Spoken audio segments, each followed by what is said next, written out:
ನಮಸ್ಕಾರ ಸ್ನೇಹಿತರೆ, ಇತಿಹಾಸ ಘಟನೆಗಳ ಸರಣಿ ವಿಡಿಯೋಗೆ ಸ್ವಾಗತ. 18ನೇ ಶತಮಾನದ ಕೊನೆಯ ದಿನಗಳು. ಭಾರತದ ದಕ್ಷಿಣ ಭಾಗದಲ್ಲಿ ಒಂದು ಮಹಾ ಚಂಡಮಾರುತ ರೂಪುಗೊಳ್ಳುತ್ತಿತ್ತು. ಇದು ಸಾಮಾನ್ಯ ಯುದ್ಧವಲ್ಲ, ಇದು ಸ್ವಾಭಿಮಾನ ಮತ್ತು ಸಾಮ್ರಾಜ್ಯಶಾಹಿಯ ನಡುವಿನ ಘರ್ಷಣೆ.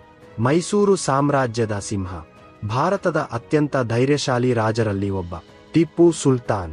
ಅವನಿಗೆ ಸ್ವಾತಂತ್ರ್ಯ ಕೇವಲ ಒಂದು ಪದವಲ್ಲ, ಅದು ಅವನ ಜೀವನದ ಗುರಿಯಾಗಿತ್ತು. ಅವನ ಪ್ರಸಿದ್ಧ ಮಾತು ಇಂದಿಗೂ ಇತಿಹಾಸದಲ್ಲಿ ಮೊಳಗುತ್ತದೆ: ಒಂದು ದಿನ ಹುಲಿಯಾಗಿ ಬದುಕುವುದು 100 ವರ್ಷ ಕುರಿಯಾಗಿ ಬದುಕುವುದಕ್ಕಿಂತ ಮೇಲು.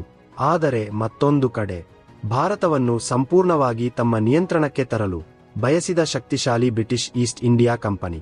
ಅವರು ಈಗಾಗಲೇ ಭಾರತದ ಅನೇಕ ಪ್ರದೇಶಗಳನ್ನು ತಮ್ಮ ಆಡಳಿತಕ್ಕೆ ತೆಗೆದುಕೊಂಡಿದ್ದರು. ಆದರೆ ದಕ್ಷಿಣ ಭಾರತದಲ್ಲಿ ಒಂದು ಶಕ್ತಿ ಮಾತ್ರ ಅವರಿಗೆ ಸವಾಲಾಗಿತ್ತು: ಮೈಸೂರು ಸಾಮ್ರಾಜ್ಯ ಮತ್ತು ಅದರ ರಾಜ ಟಿಪ್ಪು ಸುಲ್ತಾನ್. ಟಿಪ್ಪು ಸುಲ್ತಾನ್ ಕೇವಲ ಯೋಧನಲ್ಲ, ಅವನು ದೂರದೃಷ್ಟಿಯ ನಾಯಕನು. ಅವನು ತನ್ನ ಸೇನೆಯನ್ನು ಆಧುನಿಕ ತಂತ್ರಜ್ಞಾನದಿಂದ ಬಲಪಡಿಸಿದ್ದನು. ಮೈಸೂರಿನ ಪ್ರಸಿದ್ಧ ರಾಕೆಟ್ ತಂತ್ರಜ್ಞಾನ ಬ್ರಿಟಿಷರಿಗೆ ದೊಡ್ಡ ಭಯವಾಗಿತ್ತು. ಅವನ ಸೇನೆ ಶಿಸ್ತಿನಿಂದ ಕೂಡಿತ್ತು ಮತ್ತು ಅವನ ನಾಯಕತ್ವ ಅತ್ಯಂತ ಬಲವಾಗಿತ್ತು. ಆದರೆ ಬ್ರಿಟಿಷರು ಒಂದು ದೊಡ್ಡ ಯೋಜನೆ ರೂಪಿಸಿದರು. 1798ರಲ್ಲಿ ಭಾರತದ ಗವರ್ನರ್ ಜನರಲ್ ಆಗಿದ್ದ ಲಾರ್ಡ್ ವೆಲ್ಲೆಸ್ಲಿ ಟಿಪ್ಪು ಸುಲ್ತಾನ್ ಅನ್ನು ಸಂಪೂರ್ಣವಾಗಿ ಸೋಲಿಸಲು ನಿರ್ಧರಿಸಿದನು. ಅವರು ಒಂದು ದೊಡ್ಡ ಮೈತ್ರಿ ಸೇನೆಯನ್ನು ರಚಿಸಿದರು. ಹೈದರಾಬಾದ್ ನಿಜಾಂ ಮತ್ತು ಮರಾಠರು ಬ್ರಿಟಿಷರ ಜೊತೆ ಸೇರಿದರು. ಇದು ಟಿಪ್ಪು ಸುಲ್ತಾನ್ ಎದುರಿಸಬೇಕಾದ ಅತ್ಯಂತ ದೊಡ್ಡ ಸವಾಲಾಗಿತ್ತು. 1799 ಯುದ್ಧದ ಸಮಯ ಬಂದಿದೆ. ಬ್ರಿಟಿಷರ ಭಾರೀ ಸೇನೆ ಮೈಸೂರು ರಾಜ್ಯದತ್ತ ಮುನ್ನಡೆದಿತು. ಸಾವಿರಾರು ಸೈನಿಕರು, ಅನೇಕ ತೋಪುಗಳು, ಭಾರೀ ಕುದುರೆ ಪಡೆಗಳು. ಯುದ್ಧದ ಮಿಂಚು ಈಗ ದಕ್ಷಿಣ ಭಾರತದ ಮೇಲೆ ಬೀಳಲಿತ್ತು.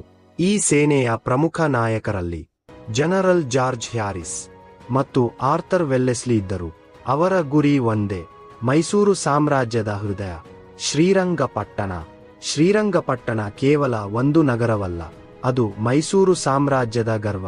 ಬಲವಾದ ಕೋಟೆ, ಕಾವೇರಿ ನದಿಯಿಂದ ಸುತ್ತುವರಿದ ಸುರಕ್ಷಿತ ಸ್ಥಳ ಮತ್ತು ಟಿಪ್ಪು ಸುಲ್ತಾನದ ಆಡಳಿತದ ಕೇಂದ್ರ.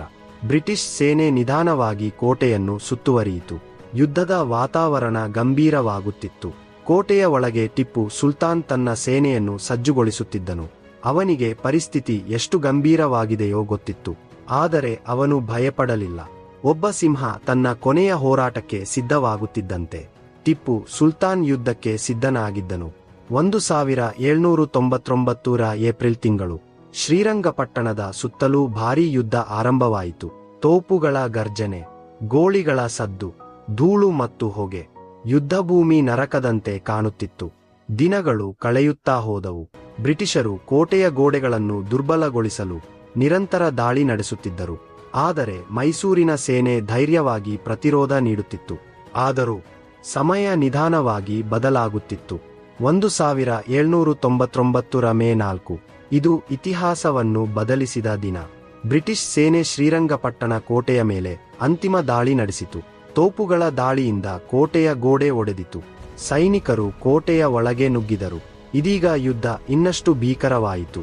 ಕೋಟೆಯ ಒಳಗೆ ಪ್ರತಿ ಬೀದಿ, ಪ್ರತಿ ದಾರಿ ಯುದ್ಧಭೂಮಿಯಾಯಿತು. ಆ ಸಮಯದಲ್ಲಿ ಟಿಪ್ಪು ಸುಲ್ತಾನ್ ತನ್ನ ಕತ್ತಿಯನ್ನು ಹಿಡಿದು ಶತ್ರುಗಳ ಎದುರು ನಿಂತನು. ಅವನು ಓಡಲಿಲ್ಲ, ಅವನು ಶರಣಾಗಲಿಲ್ಲ. ಅವನು ಕೊನೆಯವರೆಗೂ ಹೋರಾಡಲು ನಿರ್ಧರಿಸಿದನು. ಪ್ರತಿ ಹೊಡೆತವೂ ಧೈರ್ಯದ ಸಂಕೇತವಾಗಿತ್ತು, ಪ್ರತಿ ಕ್ಷಣವೂ ಶೌರ್ಯದ ಉದಾಹರಣೆಯಾಗಿತ್ತು. ಕೊನೆಗೆ ಆ ಭೀಕರ ಯುದ್ಧದಲ್ಲಿ ಟಿಪ್ಪು ಸುಲ್ತಾನ್ ವೀರ ಮರಣ ಹೊಂದಿದನು. ಒಬ್ಬ ಮಹಾನ್ ಯೋಧ ಯುದ್ಧಭೂಮಿಯಲ್ಲೇ ಬಿದ್ದನು. ಆ ದಿನ ಮೈಸೂರು ಸಾಮ್ರಾಜ್ಯದ ಒಂದು ಮಹತ್ವದ ಅಧ್ಯಾಯ ಮುಕ್ತಾಯವಾಯಿತು. ಬ್ರಿಟಿಷರು ಶ್ರೀರಂಗಪಟ್ಟಣವನ್ನು ತಮ್ಮ ವಶಕ್ಕೆ ತೆಗೆದುಕೊಂಡರು. ನಂತರ ಮೈಸೂರು ರಾಜ್ಯದ ಆಡಳಿತವನ್ನು ಒಡೆಯರ್ ವಂಶಕ್ಕೆ ಮರಳಿ ನೀಡಲಾಯಿತು. ಆದರೆ ಬ್ರಿಟಿಷರ ಪ್ರಭಾವ ದಕ್ಷಿಣ ಭಾರತದಲ್ಲಿ ಬಹಳಷ್ಟು ಹೆಚ್ಚಾಯಿತು. ಆದರೂ ಒಂದು ಸತ್ಯ ಎಂದಿಗೂ ಬದಲಾಗಲಿಲ್ಲ: ಟಿಪ್ಪು ಸುಲ್ತಾನ್ ಎಂಬ ಹೆಸರು ಇತಿಹಾಸದಲ್ಲಿ ಶಾಶ್ವತವಾಗಿ ಉಳಿಯಿತು. ಅವನು ಕೇವಲ ರಾಜನಲ್ಲ, ಅವನು ಧೈರ್ಯದ ಪ್ರತೀಕ, ಸ್ವಾಭಿಮಾನದ ಸಂಕೇತ, ಸ್ವಾತಂತ್ರ್ಯದ ಯೋಧ. ಇಂದಿಗೂ ಶ್ರೀರಂಗಪಟ್ಟಣದ ನೆಲ ಒಂದು ಕಥೆಯನ್ನು ಹೇಳುತ್ತದೆ. ಒಬ್ಬ ರಾಜನು ಇಲ್ಲಿ ವೀರ ಮರಣ ಹೊಂದಿದನು, ಆದರೆ ಅವನ ಶೌರ್ಯ, ಅವನ ಧೈರ್ಯ, ಅವನ ಹೆಸರು ಎಂದಿಗೂ ಜೀವಂತವಾಗಿಯೇ ಉಳಿಯುತ್ತದೆ. ಕನ್ನಡ ವರ್ಲ್ಡ್ ಕ್ರಿಯೇಟರ್ನ ಸಬ್ಸ್ಕ್ರೈಬ್ ಮಾಡಿ.